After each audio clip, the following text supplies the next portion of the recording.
Hello there, world of tankers, and welcome to the channel. I'm your host, Edward's Blitz, and in today's video, I'll be playing in the WZ-1321, the Tier 10 Chinese Tech Tree Light Tank, a vehicle that is very troubled currently on its playstyle, and not only is it one of the least popular Tier 10s currently, but it's also one of the worst performing Tier 10s to ever exist in Blitz. The ace bar is currently about 2,500 damage, which is pretty bad when you think about it. So, unfortunately, the vehicle is not performing all too well. It does have some really good things going for it, like the mobility's nice, the DPM's really good, and when you add that into the fact that this tank's got a cool spotting mechanic, it's overall not a bad tank.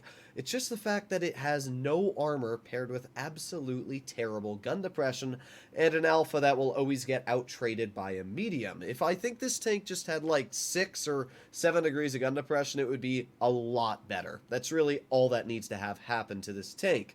But as of now, it's stuck in that weird standstill. Now, the reason we're taking a look at the tank for today's video is because it has a new legendary camo. I'm not really sure what to think about the camo. I mean, I think it looks cool. It's called the Futuro. I don't understand why they named it something that's Italian. I mean, Futuro in Italian means future, and that was pretty obvious for me to notice immediately when I put the camo on. I don't know why it's a Chinese tank that has a Italian named camo. That always confused me a little bit when I saw the name of it, but it is a cool looking camo. I like the black, I like the blues that kind of follow it. It's got some animations here and there, and it's got like, Times Square billboards on the side, so big teleprompters that say boom and run and stuff when you load into a battle. So, I mean, it's cool. I definitely think that it's a cool camo. I'm happy that Wargaming at least made a legendary camouflage for the vehicle, because sometimes Wargaming just decides to not give Tier 10s legendary camos when they first come out, like this tank had originally, but at least they released one, so now I can have a pretty cool camo on the tank. And I gotta say, I do really like the way this camo looks. Originally, I wasn't a huge fan of it, especially when I saw it in the trailers, but it's pretty cool. You can see when you start off the battle, it says 3, 2, 1, go, go, go!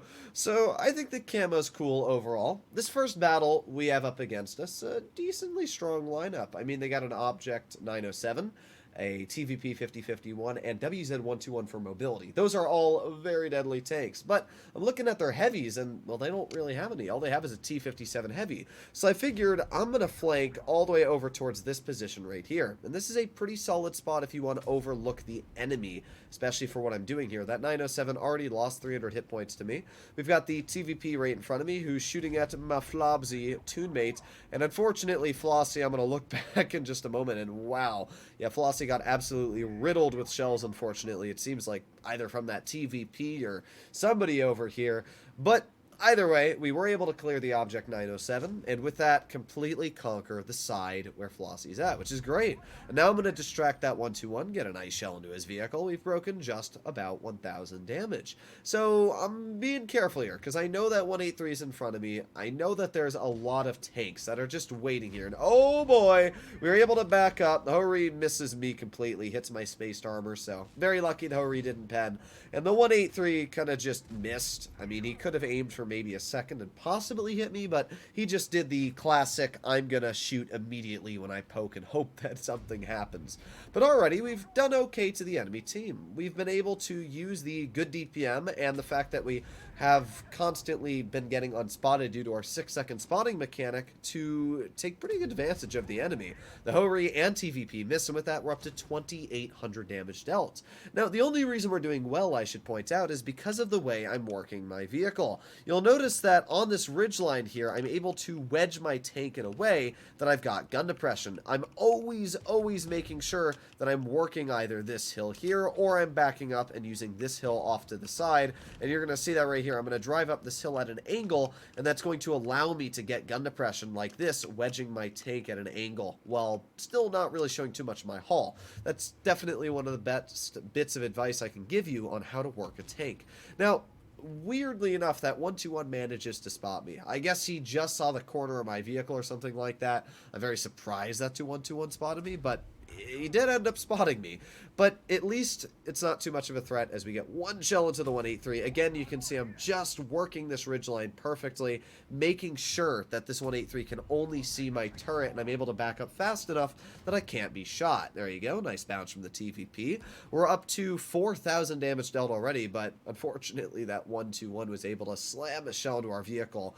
Okay, well, I'm going to be careful here. There's no reason for me to poke where that 121 can see me, and knowing that my grill just died instantly means that the Yag and probably the Hori are both on reload, and with the TVP making that maneuver, it allows me to push straight over here. So we're going to aim it on the Yag, make sure I can pen him very easily. There you go, 4,500 damage dealt, and I've got an option here, shoot the Hori or shoot the 121. I know that the majority of my team's going to shoot the Hori, so I might as well just shoot the 121 because I can confirm I'll take all this damage for myself. So I'm just going to keep aiming it on this guy, get lit on fire, and, well, just loaded a heat shell and finish off the 121. So the first battle, not too bad at all. 5,307 damage dealt. We also blocked a decent chunk, but I'll be completely honest, this vehicle's armor is quite useless. I mean, it doesn't block much. Obviously, we pulled out a mastery. If this was the majority of tier 10, it probably would have been a first class, but I'll take an ace when I can get one. I got 180 diamonds for that win, and I got my ingot, so that's going to help me with the Scepter event going on currently. But let's take a look at the next game on Middleburg. This is a pretty solid game as well. I played, I think, about 8 games in total in this take today, averaged about 3,500-ish damage, so not too bad, but I will definitely say these 2 wins helped out big time on the average damage, and Flossie and I went about 80%. But you definitely need a teammate like Flossie, who is in a take that's very good at holding medium side while I'm in a vehicle like this. A lot of the times what ends up happening is I'll drive this take medium side, and then medium side will fall apart really quickly, and because this take doesn't really have much holding potential, you can't really do anything, and you're going to actually notice a perfect example of that in just a moment here. Flossie's off towards the right side of me, and I'm just kind of chilling over towards the left, and I'm like, okay, well, the majority of their team's in B and kind of towards A, so I'm going to push up over here, and oh boy, that's an E50M. Okay, well, an E50M's got more alpha than me, it's got very similar DPM and much better armor plus more hit points, so, well, oh boy, I get penned once by the E50, but the thing is that I can have Flossie help me out here, so I slam a shell into that E50 side, he misses me, and this is where I have that sanctuary of Flossie being able to help. Now Flossie can distract, and I can actually use that decent DPM and rate of fire my vehicle has to get some shells into the opponent. So we've taken 1,300 health off of that guy, but the only reason I was able to do that was because Flossie pushed him. If he hadn't have, I would have been sitting here for a lot longer. So the 60 dunks a shell into Flossie for a pretty decent chunk. I'm going to aim it on the side of the object. 268, there you go. Nice shot for 349. With that, we're just up to 2,000 damage dealt. I'm going to aim it a shell on the 268, and it looks like it just misses and goes a bit high on his vehicle. I could have loaded heat, and it probably would have penned, but I don't know. I'm stingy like that. I don't like to shoot heat shells. We get a nice shell to the 60 once again, and we aren't detected. So, not too bad so far. We're up to 2,300 damage dealt. We got the 268 in the back, and oh boy, not only do I bounce the 268, I should point out that this vehicle has the worst standard pen in tier 10. But this isn't looking too good. The 268's kind of YOLOing towards me. 60 TP, Conf Panzer 70, everybody's kind of over here. We get another nice shell into the 268, just shy of 3,000 damage at this point. And what I was thinking right now is this 268 has 2 options. Either he's going to sit right on top of that hill, or he's going to rush me. Those were my 2 theories. And I waited here for a good, I don't know, 5-6 seconds, just kind of waiting. Okay, where's the 268? Is he going to rush me? What's going on right now? And I don't see the 268. I was expecting, as you can see, to be right on this ridge kind of waiting for me, but no. So I'm like, all right, I'm going to go wide. I'm going to take the smart route. But if you pay close attention, you're going to see right here, this tree gets knocked down. And I noticed this instantly. You can see that tree falls down. Then you're going to notice another tree fall down, that one right there. And as soon as I saw those 2 trees fall down, I was like, okay, I know which direction he's going, and I know what he's doing. He's running away to try and help out his team in town, because that apparently is more important to him.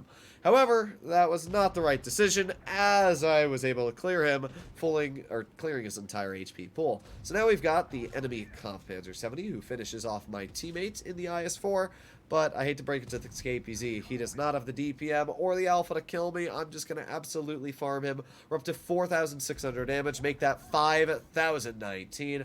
I was kind of hoping that KPZ wasn't, or not the KPZ, but the Waffle wasn't going to hit the guy so I could farm a little bit more, but you know what? I can't complain. We did over 5,000 damage this battle, and we were able to showcase where the WZ is a decent vehicle. Overall, I like the WZ. I definitely feel like it needs a buff. It's just an underperformer in the class. There are some games, like the previous two I showed you, that it does well. But a lot of the games you play in this tank, you just kind of feel out of place where you're not able to do all too much. I like the tank. It's wonky. It's a cool playstyle.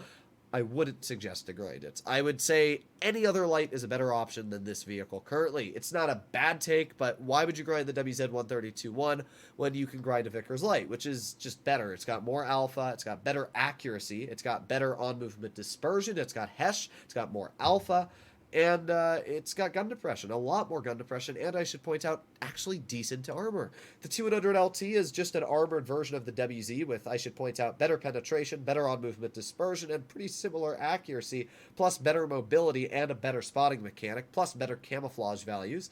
The Balshot 25 ton has better view range, it's got better mobility, it's got more damage in a clip, which allows it to be really aggressive while still basically having the same alpha as the WZ-132-1, and it's also got shell reload boost, it's got spall liner, big things going for the Bat Chat. And when we take a look at the final light take, which is the American light, the Sheridan's got alpha, and it's got the most view range in tier 10, plus it features 10 degrees of gun depression. So, I mean, all the lights are really solid at a lot of things, but the main thing the majority of lights are really good at is versatility. The Sheridan and the Vickers Light and the 200 LT are all versatile. And even though the 200 LT doesn't have a lot of gun depression, the fact that it's got the camo, the view range, and the mobility really makes up for it.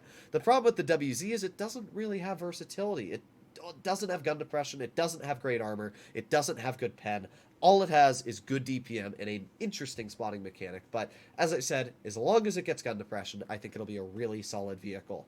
If they don't want to give it gun depression, make its turret armor a lot better. Make it kind of like a 62 ace turret where it can actually bounce shells, but heat will go through it. I think either of those balances would be decent, and also make its AP pen a little better because it sucks. But either way, hopefully you enjoyed today's video, and if you'd like to see more like it, please consider smashing that subscribe button down below. I'll see you in the next one. Bye-bye.